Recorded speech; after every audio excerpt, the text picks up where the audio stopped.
ವೀಕ್ಷಕರಿಗೆ ನಮಸ್ಕಾರ. ಇವತ್ತು ಇನ್ನೊಂದು ವಿಶೇಷವಾದ ಪ್ರಯೋಗವನ್ನು ಮಾಡೋಣ ಅಂಥೇಳಿ. ನನಗೆ ಇನ್ನೊಂದು ಬಹಳ ಆಸಕ್ತಿಯ ಕ್ಷೇತ್ರ ಜ್ಯೋತಿಷ್ಯ ಅಥವಾ ಪಂಚಾಂಗ. ನಾನು 2004ರಿಂದ ಸರಿಸುಮಾರು ನಿರಂತರವಾಗಿ ಕ್ಯಾಲೆಂಡರ್ಗಳನ್ನು ಮಾಡ್ಕೊಂಡು ಬರ್ತಾನೆ ಇದ್ದೀನಿ. ಬೆಂಗಳೂರು ಮುದ್ರಣಾಲಯದ ಅನೇಕ ಪ್ರಕಟಣೆಗಳನ್ನು ನಾನು ಮಾಡ್ಕೊಂಡು ಬರ್ತಾಯಿದ್ದೀನಿ. ಅದ್ರ ಜೊತೆಗೆ ಕಳೆದ ಕೆಲವು ವರ್ಷದಿಂದ ಪ್ರಜಾವಾಣಿ ಡೆಕ್ಕನ್ ಕ್ಯಾಲೆಂಡರ್ ಕೂಡ ಮಾಡ್ತಾಯಿದ್ದೀನಿ. ನನಗೆ ಈ ಆಸಕ್ತಿ ಹೇಗೆ ಬೆಳೀತು ಅನ್ನೋದನ್ನು ಒಂದು ಪ್ರಾಥಮಿಕವಾಗಿ ನಿಮ್ಮ ಜೊತೆಗೆ ಹಂಚ್ಕೋಬೇಕು. ನನ್ನ ತಾತ ಪಂಚಾಂಗಕರ್ತರು, ನನ್ನ ತಂದೆ ಪಂಚಾಂಗಕರ್ತರು. ಆದರೆ ಅವರುಗಳು ಪಂಚಾಂಗ ಮಾಡುವ ಕಾಲದಲ್ಲಿ ನನಗಿದರ ಆಸಕ್ತಿ ಇರಲಿಲ್ಲ. ಡಿಸೆಂಬರ್ ಕೊನೆಯ ವಾರದಲ್ಲಿ ನಮ್ಮ ತಂದೆ ಹಳೆಯ ಹೊಸ ವರ್ಷದ ಕ್ಯಾಲೆಂಡ್ರನ್ನು ತೆಗೆದು ಹಳೆಯ ವರ್ಷದ ಕ್ಯಾಲೆಂಡ್ರ್ ಹಿಂದೆ ಹಾಕಿರ್ತಿದ್ರು. ಅದನ್ನು ತೆಗೆದು ಹೊಸ ವರ್ಷ ಬರಮಾಡಿಕೊಳ್ಳುವುದು ನಮಗೊಂದು ದೊಡ್ಡ ಸಂಭ್ರಮ. ಅವರು ಲೆಕ್ಕ ಹಾಕಿರೋರು, ಮುಂದಿನ ಒಂದು ವರ್ಷದ ತಿಥಿ ನಕ್ಷತ್ರಗಳನ್ನು ಲೆಕ್ಕ ಹಾಕಿರೋರು. ಸೊ ಬೆಂಗಳೂರು ಮುದ್ರಣಾಲಯದ ಕ್ಯಾಲೆಂಡರ್ ಬಂದ ಕೂಡಲೇನೋ, ಒಂಟಿಕೊಪ್ಪಲ್ಲಿ ಕ್ಯಾಲೆಂಡರ್ ಬಂದ ಕೂಡಲೇನೋ ಅದನ್ನು ಇಟ್ಕೊಂಡು ಪರಿಶೀಲನೆ ಮಾಡೋರು. ನಾವು ಈ ಕಂಪ್ಯಾರಿಸನ್ ಮಾಡ್ತಾಯಿದ್ವಿ. ಆದರೆ ಅವರು ಕಲಿಸ್ತೀನಿ ಅಂದರೆ ಕಲೀಲಿಲ್ಲ. ಯಾಕೆ ಅಂತಂದರೆ ನನಗೊಂದು ತಲೆಯಲ್ಲಿ ಈ ಮ್ಯಾಥಮೆಟಿಕ್ಸ್ ಅನ್ನೋದು ಬಹಳ ಕಷ್ಟ ಅಂತ ಹೇಳಿ ಕೈ ಬಿಟ್ಟಿದ್ದೆ.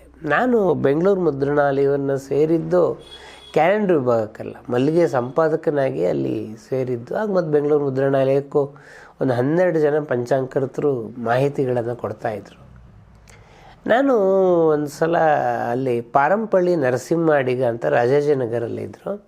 ಅವರು ಶ್ರೀಕೃಷ್ಣ ಪಂಚಾಂಗವನ್ನು, ದುರ್ಗಣಿತ ಪಂಚಾಂಗವನ್ನು ಮಾಡ್ತಾಯಿದ್ರು. ಮತ್ತು ರಾಷ್ಟ್ರೀಯ ಪಂಚಾಂಗಕ್ಕೆ ಕರ್ನಾಟಕದ ತಿಥಿ ನಕ್ಷತ್ರ, ಹಬ್ಬ ಇತ್ಯಾದಿ ವಿವರಗಳನ್ನು ಕೊಡ್ತಾಯಿದ್ರು. ನಾನು ಮಲ್ಲೇಶ್ವರಂನಲ್ಲಿ ಇದ್ದಿದ್ದರಿಂದ ನಮ್ಮ ಆಫೀಸ್ನಲ್ಲಿ ಅವ್ರ ಮನೆಗೆ ಹೋಗಿ ಪಂಚಾಂಗದ ಮ್ಯಾಟ್ರ್ ತೊಗೊಂಡು ಬನ್ನಿ ಅಥವಾ ಡೌಟ್ಸ್ ಕ್ಲಿಯರ್ಸ್ ತೊಗೊಂಡು ಬನ್ನಿ ಹಿಂಗೆ ಹೇಳೋರು.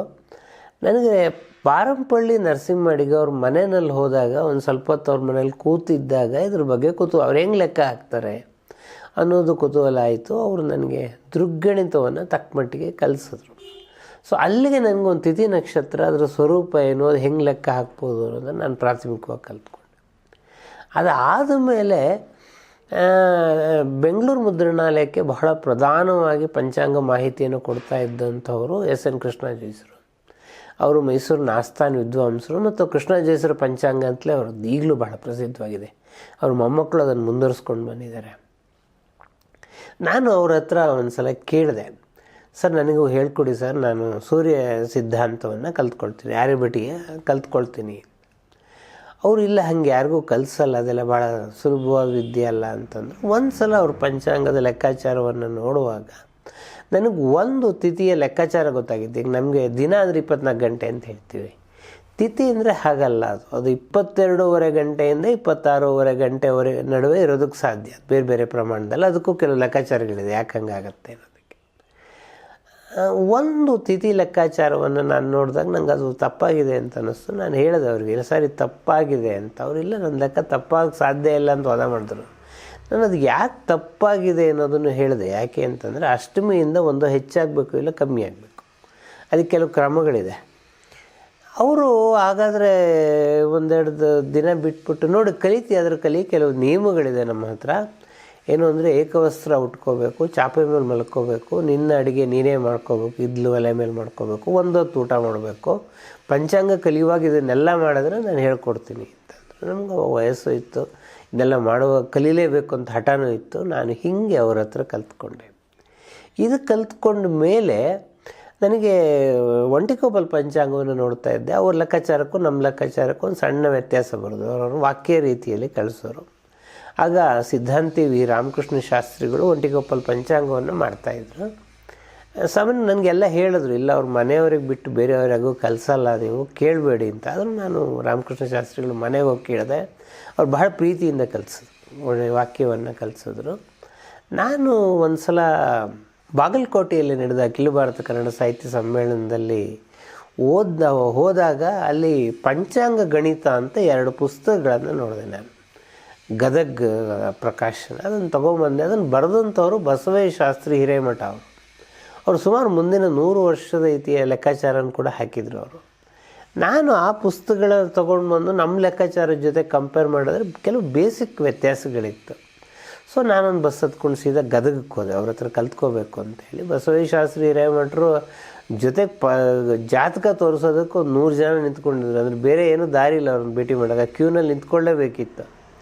ಕ್ಯೂನಲ್ಲಿ ನಿಂತ್ಕೊಂಡು ಒಂದು 4-5 ಗಂಟೆ ಆದಮೇಲೆ ನನ್ನ ಸರ್ದಿ ಬಂತು. ಅವ್ರು ಕೇಳಿದ್ರು, ಏನಪ್ಪ ನಿನ್ನ ಸಮಸ್ಯೆ ಅಂತ. ನಾನು ಹೇಳಿದ, ಸಮಸ್ಯೆ ಏನಿಲ್ಲ, ನಾನು ಪಂಚಾಂಗ ಕಲಿಬೇಕು ನಿಮ್ಮ ಹತ್ರ, ಅದಕ್ಕೆ ಬಂದಿದ್ದೀನಿ ಅಂತಂದೆ. ಅವ್ರಿಗೆ ಆಗಲೇ 85 ವರ್ಷ ಆಗಿತ್ತು. ಅವರ ಕಣ್ಣಲ್ಲಿದ್ದ ಸಂಭ್ರಮ ನೋಡಬೇಕಿತ್ತು. ಯಾರೊಬ್ಬ ಹುಡುಗ ಪಂಚಾಂಗ ಕಲಿತೀನಿ ಬಂದೇನೆ, ಇನ್ನು 3 ದಿನ ನಾನು ಯಾರಿಗೂ ಹೇಳ್ಕೊಡಲ್ಲ ಅಂತ ಕಲಿಸಿದ್ರು. ಅವರು ಗಣೇಶ ದೈವಜ್ಞನ ಲಘು ಭಾಸ್ಕರ ಕ್ರಮದಲ್ಲಿ ಮಾಡೋರು, ಮರಾಠಿನಲ್ಲಿ ಈ ಥರದ ಪದ್ಧತಿ ಮಾಡೋರು. ನಂಗೆ ಅದೊಂದು ವಿಶೇಷವಾಗಿ ಕಲ್ತ್ಕೊಳ್ಳೋ ಅವಕಾಶ ಸಿಕ್ತು. ಇನ್ನೊಬ್ಬರು ಧಾರವಾಡ ಪಂಚಾಂಗಕರ್ತರು ರಾಜೇಶ್ವರ ಶಾಸ್ತ್ರಿಗಳು ಅಂತ. ಅವ್ರ ತಂದೆ ಬಾಲಚಂದ್ರ ಶಾಸ್ತ್ರಿಗಳು, ಅವ್ರ ತಾತನಿಂದ ಬಂದಂತಹ ವಿದ್ಯೆ ಅದು. ರಾಜೇಶ್ವರ ಶಾಸ್ತ್ರಿಗಳು ಸಿದ್ಧಾಂತವನ್ನು ಬಹಳ ವಿಭಿನ್ನವಾಗಿ ಮಾಡೋರು. ಹೀಗೆ ಅವ್ರ ಹತ್ರನೂ ನಾನು ಕಲ್ತ್ಕೊಂಡೆ. ಸರಿಸುಮಾರು ಒಂದು 40 ಜನ ಪಂಚಾಂಗಕರ್ತರ ಹತ್ರ ಹೀಗೆ ನಾನು ಕಲ್ತ್ಕೊಂಡೆ. ಈ ಕಲ್ತ್ಕೊಳ್ಳೋದ್ರ ಜೊತೆಗೆ ನಾನು ಜೈನ ಬೌದ್ಧ ಲೆಕ್ಕಾಚಾರಗಳನ್ನು ಕಲ್ತ್ಕೊಂಡೆ. ನನಗೆ ಇಸ್ಲಾಮಿಕ್ ಹಿಜ್ರಿ ಲೆಕ್ಕಾಚಾರದ ಬಗ್ಗೆ ಒಂದು ಬಹಳ ಆಶ್ಚರ್ಯ ಇತ್ತು. ಯಾಕೆ ಅಂತಂದರೆ ನಾವು ಚಂದ್ರನ ಚಲನೆ ಲೆಕ್ಕ ಹಾಕ್ತೀವಿ. ಬಹಳ ಸಲ ನಿಮ್ಗೆ ಗೊತ್ತಿರುತ್ತೆ, ಮೊಹರಂ ಆ ಕಡೆ ಈ ಕಡೆ ಹೋಗುತ್ತೆ. ನನಗೆ ಹಿಜ್ರಿ ಕಲಿಬೇಕು ಅಂತ ಒಂದು ಬಹಳ ದೊಡ್ಡ ಆಸೆ ಇತ್ತು. ಒಂದು ಸಲ ಸೌದಿ ಅರೇಬಿಯಾ ವೆಬ್ಸೈಟ್ ನೋಡ್ತಾ ಇರುವಾಗ ನನಗೆ ಅಲ್ಲಿ ಡಾಕ್ಟರ್ ಝಾಹಿರ್ ಅಂತ ಅವರ some of the important calculations of the Hijri ಅಂತ ಒಂದು ಆರ್ಟಿಕಲ್, ಅದು ಓದಿದ ಮೇಲೆ ಅದರ ಕೆಳಗೆ ಜಯನಗರ ಬೆಂಗಳೂರು ಅಂತಷ್ಟೇ ಇತ್ತು. ಅವರ ಫೋನ್ ನಂಬರ್ ಆಗಲಿ ಇಮೇಲ್ ಐ ಡಿ ಆಗಲಿ ಯಾರೂ ಇರಲಿಲ್ಲ. ನಾನು ಅಲ್ಲಿಗೊಂದು ಮೇಲ್ ಹಾಕಿದೆ, I want to meet the Zahir ಅಂತ ಹೇಳಿ. ಬಟ್ ಅದು ಏನು ರಿಪ್ಲೈ ಬರಲಿಲ್ಲ. ಸೊ ನಾನು ಜಯನಗರದಲ್ಲಿ ಝಾಹಿರ್ನ ಹುಡ್ಕೊಂಡು ಹೋದೆ. ನಿಮಗೆ ಜಯನಗರದ ಏರಿಯಾ ಗೊತ್ತಿದೆ, ಎಷ್ಟು ದೊಡ್ಡ ಏರಿಯಾ ಅದು ಅಂತ. ಎಷ್ಟು ರೋಡ್ ಓಡಾಡಿದ್ರು ಅಲ್ಲಿ ಯಾರು ಝಾಹಿರ್ ಅನ್ನೋರು ಯಾರಿಗೂ ಗೊತ್ತೂ ಇಲ್ಲ, ಯಾರು ಬೋರ್ಡು ಇಲ್ಲ. ಕೊನೆಗೆ ನಾನು ಡೆಸ್ಪ್ರೇಟಾಗಿ ಜಯನಗರ ಪೊಲೀಸ್ ಸ್ಟೇಷನ್ಗೆ ಹೋಗಿ ಹೇಳಿದೆ, ಸರ್ ನಂಗೆ ಝಾಹಿರ್ ಅವ್ರನ್ನ ಹುಡುಕೊಡಿ ಅಂತ. ಅವರು ಭಾಳ ಆಶ್ಚರ್ಯ, ಯಾಕೆ ಝಾಹಿರ್ ಬೇಕು ನಿಮಗೆ ಅಂದರೆ, ಹಿಂಗೆ ನಾನು ಅವ್ರ ಹತ್ರ ಹಿಜ್ರಿ ಲೆಕ್ಕಾಚಾರ ಕಲಿಬೇಕು ಅಂತ ಹೇಳಿ. ಸರಿ 3 ದಿನ ಆಗುವಾಗ ಪೊಲೀಸ್ ಜೀಪೇ ನನ್ನ ಆಫೀಸಿಗೆ ಬಂತು. ಝಾಹಿರ್ ಅವರು ಪೊಲೀಸ್ ಸ್ಟೇಷನಿಂದ 3ನೇ ಕ್ರಾಸ್ನಲ್ಲಿ ಇದ್ದರು. ನಾನು ಅವ್ರನ್ನ ಭೇಟಿ ಮಾಡಿದಾಗ ಅವ್ರು ಯಾಕೆ ರಿಪ್ಲೈ ಮಾಡಲಿಲ್ಲ ಅಂತ ಗೊತ್ತಾಯಿತು. ಅವರು ವಿಕ್ಟೋರಿಯಾ ಆಸ್ಪತ್ರೆಯಲ್ಲಿ ಡಾಕ್ಟ್ರು, ಬಹಳ ಒಳ್ಳೆಯ ದೊಡ್ಡ ಸರ್ಜನ್ ಆದಂಥವ್ರು. ಒಂದು ಮೇಜರ್ ಆ್ಯಕ್ಸಿಡೆಂಟಲ್ಲಿ ಎದ್ದು ನಿಂತ್ಕೊಳ್ಳೋ ಶಕ್ತಿನ ಕೂಡ ಕಳ್ಕೊಂಡ್ಬಿಟ್ಟಿದ್ರು. ಅವರು ಅಮೇರಿಕಾದಲ್ಲಿ ನ್ಯೂಯಾರ್ಕ್ನಲ್ಲಿ ದೊಡ್ಡ ಚಿಕಿತ್ಸೆಯನ್ನು ತೊಗೊಂಡು ತಕ್ಕ ಮಟ್ಟಿಗೆ ಬಂದಿದ್ದರು. ಅವ್ರು ಮೆಡಿಕಲ್ ಪ್ರೊಫೆಷನ್ ಕಂಟಿನ್ಯೂ ಮಾಡೋಕ್ಕಾಗಲ್ಲ ಅಂತ ಅಂದಾಗ ಈ ಹಿಜ್ರಿ ಲೆಕ್ಕಾಚಾರಗಳನ್ನು ಕಲ್ತ್ಕೊಳ್ಳೋದಕ್ಕೆ ಅವರು ಶುರು ಮಾಡಿದ್ರು. ಮುಸ್ಲಿಂ ಕ್ಯಾಲೆಂಡರ್ ಬಗ್ಗೆ ಬಹಳ ಅಗ್ರಗಣ್ಯರಾಗಿದ್ದರು ಅವರು.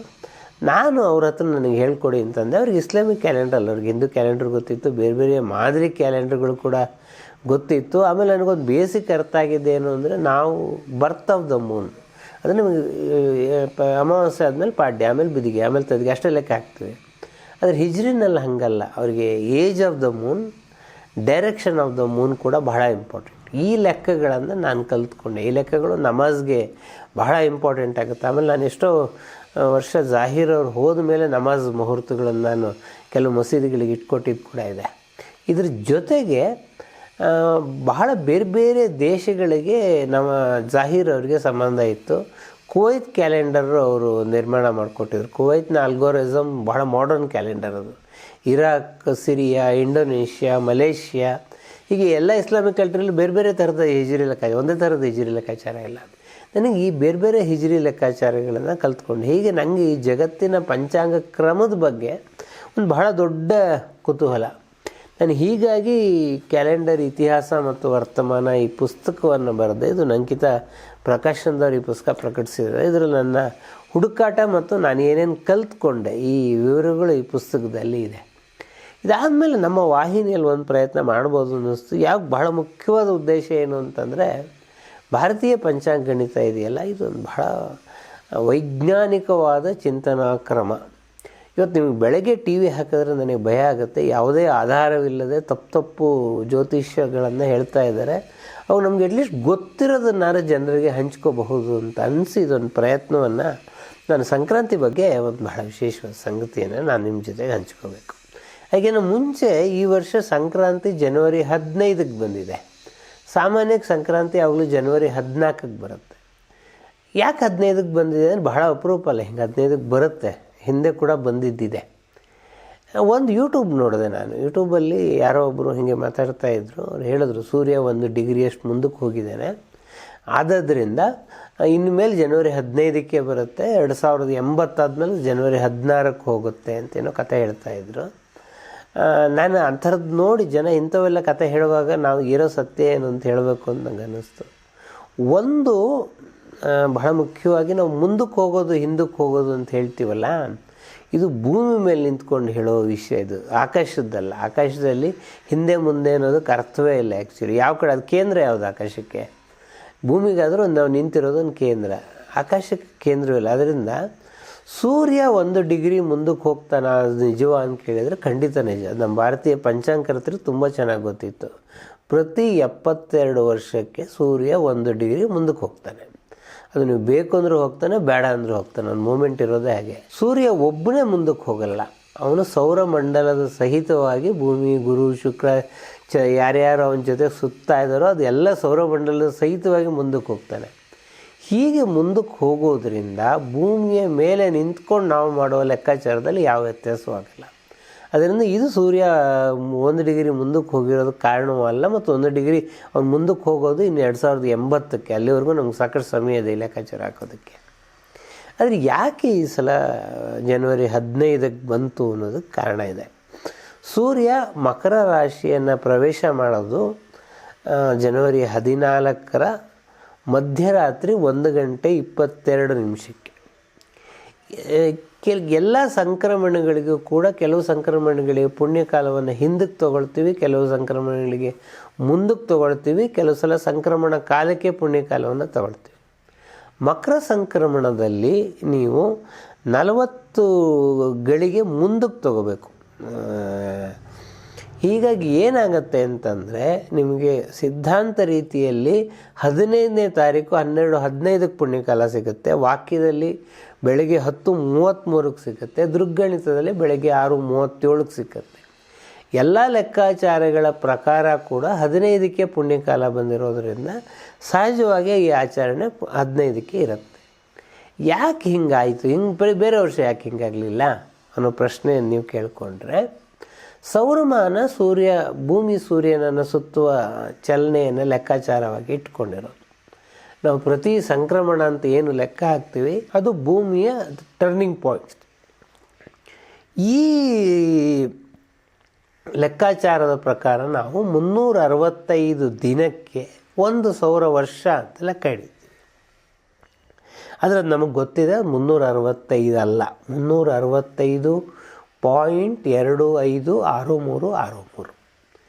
ಈ ವ್ಯತ್ಯಾಸನ ಹೆಂಗೆ ಸರಿ ಮಾಡೋದು? ಇಂಗ್ಲೀಷ್ ಕ್ಯಾಲೆಂಡ್ರಲ್ಲಿ ನಾವು ನೋಡಿದ್ವಿ, ಗ್ರಿಗೋರಿಯನ್ ಕ್ಯಾಲೆಂಡರಲ್ಲಿ ಫೆಬ್ರವರಿಯಲ್ಲಿ 4 ವರ್ಷಕ್ಕೊಂದು ಸಲ 29 ದಿನ ಮಾಡಿಬಿಟ್ಟು ಸರಿ ಮಾಡ್ತೀವಿ. ಇಲ್ಲಿ ಏನು ಮಾಡ್ತೀವಿ? ಸೌರಮಾನದಲ್ಲಿ ಕೂಡ 1 ದಿನವನ್ನು ಸೇರಿಸ್ತೀವಿ, ಚಾಂದ್ರಮಾನದಲ್ಲಿ 1 ತಿಂಗಳನ್ನು ಸೇರಿಸ್ತೀವಿ. ಯಾಕಂದರೆ ಚಾಂದ್ರಮಾನದ ಲೆಕ್ಕಾಚಾರ 354 ದಿವಸ, ಅದು 354 ಪೂರ್ತಿ ಅಲ್ಲ. ಈ 11 ದಿನದ ವ್ಯತ್ಯಾಸಕ್ಕೆ ನಾವು ಏನು ಮಾಡ್ತೀವಿ? ಪ್ರತಿ 28 ತಿಂಗಳಿಗೆ 2 ಅಧಿಕ ಮಾಸಗಳು, 33ನೇ ತಿಂಗಳಿಗೆ 3ನೇ ಅಧಿಕ ಮಾಸ, ಇದನ್ನು ನಾವು ಸೇರಿಸ್ತೀವಿ. ಹೀಗಾಗಿ ನಿಮಗೆ ಸೌರಮಾನದಲ್ಲಿ ಫೆಬ್ರವರಿ ಹಾಗೆ ಕರೆಕ್ಟಾಗಿ ನಿಶ್ಚಿತವಾದ 1 ಮಾನಕ್ಕೆ 1 ದಿನ ಸೇರಲ್ಲ. ಯಾವಾಗ ನಮಗೆ ಚಂದ್ರನ ಚಲನೆ ಭೂಮಿಯ ಚಲನೆಯ ನಡುವೆ 18 ಗಂಟೆ ವ್ಯತ್ಯಾಸ ಬರುತ್ತೋ ಆ ತಿಂಗಳಿಗೆ ಸೌರಮಾನದಲ್ಲಿ 1 ದಿನ ಹೆಚ್ಚಿಗೆ ಸೇರಿಸ್ತೀವಿ. ಹೋದ ವರ್ಷ 2025ರ ಮಿಥುನ ಮಾಸದಲ್ಲಿ 32 ದಿನ ಬಂದಿದೆ. ನೀವು ಬೇಕಾದ್ರೆ ಕ್ಯಾಲೆಂಡರ್ ತೆಗೆದು ನೋಡ್ಬೋದು.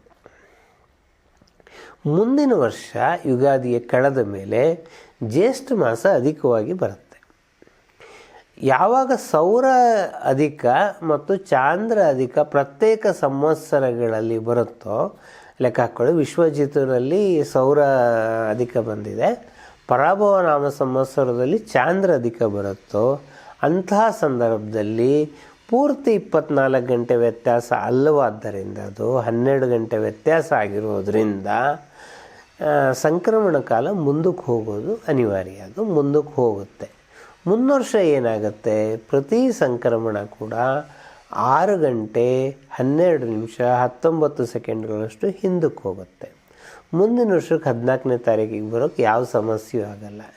ಇನ್ನು 2 ವರ್ಷವೂ ಯಾವ ಸಮಸ್ಯೆ ಆಗಲ್ಲ. ಮತ್ತೆ 3ನೇ ವರ್ಷದಲ್ಲಿ ಅಧಿಕ ಮಾಸ ಚಾಂದ್ರದಲ್ಲೂ ಬರುತ್ತೆ, ಸೌರದಲ್ಲೂ ಬರುತ್ತೆ. ಅದು ಒಂದೇ ಸಂವತ್ಸರದಲ್ಲಿ ಬರುತ್ತೋ 2 ಸಂವತ್ಸರದಲ್ಲಿ ಬರುತ್ತೋ ಅನ್ನೋದರ ಮೇಲೆ ಜನವರಿ 15 ಅಧಿಕ ಮಾಸ, ಜನವರಿ 15ಕ್ಕೆ ಮಕರ ಸಂಕ್ರಾಂತಿ ಬರುತ್ತೋ 14ಕ್ಕೆ ಮಕರ ಸಂಕ್ರಾಂತಿ ಬರುತ್ತೋ ಅನ್ನೋದು ನಿರ್ಧಾರ ಆಗುತ್ತೆ. ಇದು ಬಹಳ ಸ್ಪಷ್ಟವಾದ ಪಂಚಾಂಗದ ಲೆಕ್ಕಾಚಾರ. ಇದರಲ್ಲಿ ಹೆದರಿಸೋದಾಗಲಿ, ಬೆದರಿಸೋದಾಗಲಿ, ಅದ್ಭುತವಾಗಲಿ, ಪವಾಡವಾಗಲಿ ಏನೂ ಇಲ್ಲ. ಆದ್ದರಿಂದ ನಾವು ಅನೇಕ ಜನ ಇದನ್ನು ಹಂಚ್ಕೊಳ್ತಾ ಇರೋದರಿಂದ ಮತ್ತು ಯೂಟ್ಯೂಬ್ನಲ್ಲಿ ಈ ಥರದ ಅನೇಕ ಕಾರ್ಯಕ್ರಮ ಬರೋದರಿಂದ ನಿಜ ಏನು ಅನ್ನೋದನ್ನು ನಾನು ನಿಮಗೆ ಸ್ಪಷ್ಟಪಡಿಸ್ತಾ ಇದ್ದೀನಿ. ಆಮೇಲೆ ಇನ್ನೊಂದು ಬಹಳ ಮುಖ್ಯವಾಗಿ ಸೇರಿಸ್ಬೇಕಾಗಿದ್ದೇನು ಅಂತಂದರೆ, ಯಾಕೆ ಎಲ್ಲ ಸಂಕ್ರಮಣಗಳು ನಮಗೆ ಮುಖ್ಯ? ವರ್ಷ ಶುರುವಾಗೋದು ಮೇಷ ಸಂಕ್ರಮಣದಿಂದ, ಅದು ಯಾಕೆ ಮಕರ ಸಂಕ್ರಾಂತಿ ಇಷ್ಟು ಮುಖ್ಯ ನಮಗೆ? ಅದು ಯಾರಾದರೂ ಯೋಚನೆ ಮಾಡಿದರೆ ಒಂದು ಬಹಳ ಕುತೂಹಲಕಾರಿಯಾದ ಸಂಗತಿ. ಈ ಕುತೂಹಲಕಾರಿಯಾದ ಸಂಗತಿಗೆ ನೀವು ಅರ್ಥ ಮಾಡ್ಕೋಬೇಕಾಗಿದ್ದೇನು ಅಂತಂದರೆ, ಭೂಮಿ ಹೆಂಗೆ ಚಲಿಸ್ತಾ ಇದೆ.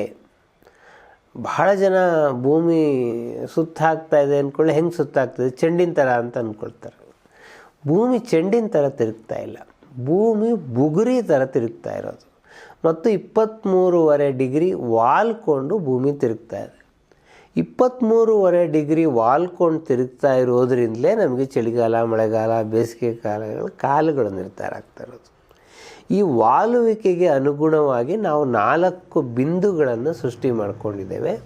ಈ 4 ಬಿಂದುಗಳಲ್ಲಿ ನಿಮಗೆ ಕಾಲಗಳು ಬದಲಾವಣೆ ಆಗುತ್ತೆ. ಅದಕ್ಕೆ ಬಹಳ ಮುಖ್ಯವಾದ ಬಿಂದು ಅಂತಂದರೆ ವಸಂತ ವಶವತ್ತು ಅಂಥೇಳಿ ವರ್ನಾಲ್ ಈಕ್ವಿಲಿಬ್ರಿಯಮ್ ಅಂತ ಕರೀತಾರೆ.